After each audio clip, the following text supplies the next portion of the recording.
need some competition out here. Come on.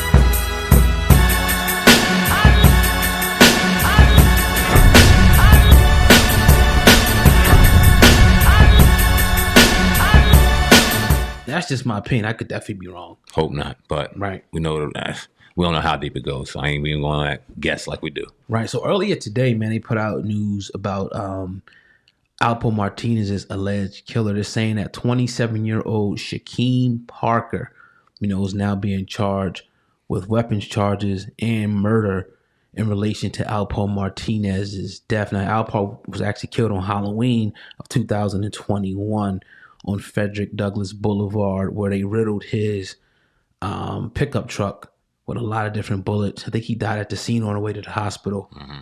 What do you think about this guy, already being in custody in Rikers Island on previous weapon charges, but now they're charging him with murder of Alpo? This makes his death even more weird, honestly. And it is not beyond the spell of imagination that the dude could have been out, did what he did, got locked up, and then they found out he did it while he was in jail. But just the fact that it took so long, we never really knew what happened with the funeral. Apparently it happened. Apparently it did it. A lot of rumors around it because of his, what's the word I'm looking for? The police he was under. He was witness protection. Witness protection, right? Yeah. All those speculations and things like that. Yeah. Even though I believe he's dead. Why? I don't know, but I do. Yeah. It just adds on to it being more weird to me. And you look at it like, you got to remember, man, like, this dude killed a lot of people. Yeah. We had, was it Rich Porter? Rich Porter's family that was celebrating, drinking, popping bottles to the death of this cat. He's had a terrible trail of blood and leaving people in sorrow, leaving, kids fatherless, wives husbandless. He had that whole history. So from what I've heard, what I've studied about him and people we talked to in relation to that whole thing, he should have never been in New York. Nowhere near close to New York. And that's the reason why I believe that a lot of times he really didn't want to get on camera, even though it was a lot of shit where he was on camera. People put a lot of things out. I guess it got to a point where he knew like he wasn't going to be able to avoid it now. But at first he wanted to kind of move in silence and go where he goes. And people just hear that he was here, but not actually, see and then know. And then, you know how it is. Somebody somewhere, same thing that happened with Duck out in Chicago. Oh, we see this dude over here shopping, boom, boom. Yo, Alpo over here, boom, boom, boom. Mm-hmm. That get to the wrong person within seconds.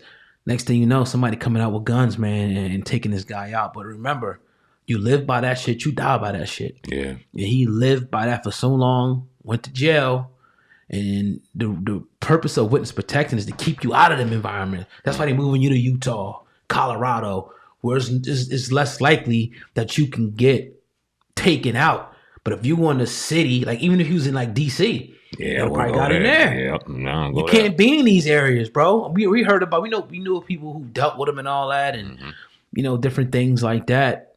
Safer there in those areas, but like you could be in New Jersey possibly, maybe not even, but New York, hell no. Yeah, you got blood there. So to see that this guy's behind, we gotta wait for more comes out. It hasn't been a picture as of now, as we're recording this podcast. It hasn't been a picture that came out about who the dude is, but we shall see. A lot of people said it looked like an execution style murder, professional hit. I don't know, but I'm not surprised that it happened. Not me neither. It is like you said. You live by it, you die by it, and nobody wins with it. So, and it's hard to even express feeling of feelings any kind of way, because you understand the trail of blood that he left, but at the same time, the people that loved him and cared for him that he left, is kind of like, it's one of those things that it's hard to balance out, but it's ongoing, and we'll see. Like you said, no picture yet. Dude sitting in Rikers for all a million other motherfucking charges, so it goes on. Yeah, definitely, man. But for sure, man, for sure. That's it. I guess that's it today. You know what? We didn't really get to talk about it. I know our moods are kind of different. We're feeling good right now, moving in a good direction. But we really wanted to go in a couple of days ago about shit. A lot of these ungrateful. We got to get uncensored again, man. For the people, man. For the people that listen. We in this game, man, and we're independent. We're proud to be independent, and we don't want to be in the industry, but we try to understand that we got to get in that house just a little bit to get people out that motherfucker to talk to us.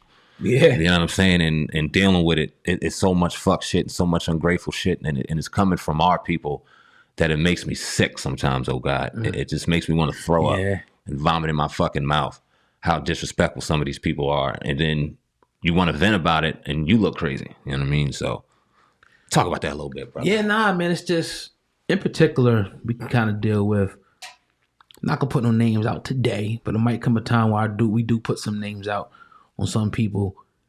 Let's say we'll interview somebody, right? We'll do an interview. It's a great interview. And it's not like, we're one of those platforms where, we got 20 subscribers, 100, 5,000, where the interview is going to get 300-400 views. There's nothing wrong with that. You got to start somewhere. We started there from the bottom. But a lot of the people that we bring on, not all, but a lot of the big name people that we bring on the platform that go on to other platforms, our numbers are comparable, if not just as big or bigger. So the respect level should be there. If we're talking about numbers game, platform, you know what I mean, being known in the game, relevancy, all that stuff, we're right up there with anybody else in this whole industry. So why would we have somebody come on here that'll give us a great interview, just like the other people, and not share it? Like, not share the interview. Like, we need to, and it wouldn't be a problem, right, if they wasn't sharing nobody's. Mm-hmm. But they'll come on our joint and act like it's like a little cellar basement hood shit, and don't want to share it, don't want to even mention it and shit, and come on here looking crazy as hell, sound all crazy, driving in the car, like no respect. But then they'll go on someone else's platform, right, in their best, on time, giving up all the information. All we asking you to do, okay, we could deal with that little shit, okay? That's just a part of the game. Mm-hmm. But at least share it. Share it to your people. We got our people. We putting you out in front of our people. Why not show your people that you did an interview on this platform? And it's not like it's one or two times. I see a pattern of it.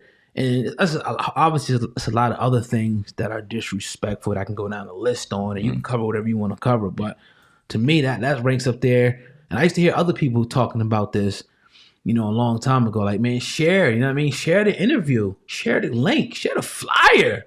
Let people know that you went over here, and they don't want to do it. It's almost like they're ashamed. And it's like, if you be ashamed of it, then why even come on at the end of the day? I don't know. I just never got that, man. I really just think it's because it's a shame how black people, and it's mostly black people, unfortunately, the way we treat each other. We don't look at each other as important or as relevant as other people, especially in this media thing. And I'm sure people can relate when they hear this. I feel like because we're independent, because we come with a raw, unfiltered, untouchable voice, that they're scared to death of us. And a lot of people talk a lot of great shit. Like, we've had people that would speak highly of us on social media, email us, speak highly of that, and when we come to their face, they straight pussy up and act like straight bitches. Yeah. Straight up hoes. Yeah. All day long. And it kind of just goes to show you that, yeah, they'll promote that uppity black shit in front of you. Yeah, they might even throw you an interview. But they do not want to see you win over them, unfortunately. Yeah. And in an even playing ground, allowing the people just to decide who knows. But once they kind of feel or smell a sense of competition or a sense of somebody possibly potentially taking their spot, when there's room out here for everybody to fucking eat in a genre where it's so saturated, where you motherfuckers are so intimidated by some independent platforms that y'all run as rappers to go grab it. Y'all complaining about comedians and rappers being comedians. You motherfuckers are taking podcasts over like goddamn Russia's taking over Ukraine. Yeah. Ain't nobody talking about that. There's a lot of that going on. Too much of that going on. Yep. But at the end of the day, the people, and this is what I love about this shit, because they decide. And anybody that, you know what I mean, even in those little moments when you want to vent, you want to go in and maybe I'll kind of slip up and throw the trigger off real quick and have to pull that motherfucker back. It's nothing but support. Like, yo, chill. Mm-hmm. Y'all got it. Y'all the people love y'all, blah, blah, blah, blah. So it's like kind of a reassurance. But this game, make you want to slap the shit out of somebody. Yeah, it's definitely rough, man. But to kind of expound on that just a little bit more, as far as like the podcast thing, like the jacking thing, that's why like the comedians, I understood that when they said that about T.I. Mm-hmm. You know what I mean? Because they probably thinking, and we know that people coming into the podcast, they think it's going to be easy, and then they're going to be able to simply duplicate their success easily of somebody's podcast that they went on. So they come on our shit, give us big praise, and they go start their own shit. Now, there's nothing wrong with that in hindsight, but what are you doing it for? Like, we had to start from the bottom and grind our way up. It ain't like we just jumped on camera with some celebrity and we had a big ass following and shit. Facts. You know what I'm saying? So I just don't like how it's disrespecting and people think they can come on here. But the thing about that is a lot of people, they end up falling off at the wayside because they think it's going to be so simple. And then every platform is different because you might pop on IG and dud on YouTube. Mm-hmm. You might, you know what I mean, pop on YouTube and not pop on IG or pop on Twitch. So every little platform is different. Every algorithm is different out here. And I just don't. It's a lot of people that are culture vulturing it, that are Black, Puerto Rican, all that culture vulture in the podcast game, man. I just want people to come in and be respectful of it. And what makes it even crazier is people they'll bite so much that they call their shit a podcast when it's not really a podcast. They just following the trend because the podcast is an audio version. Yep. These motherfuckers just on YouTube. That's not a podcast, dog. You got to have an audio version for it to be called a podcast. They want to just, be in tune with the trend so bad and follow that, success so bad. And it's really an illusion of success. Let's talk about that. Yeah. Because 98% of these shits ain't making no money like you think they are. Right.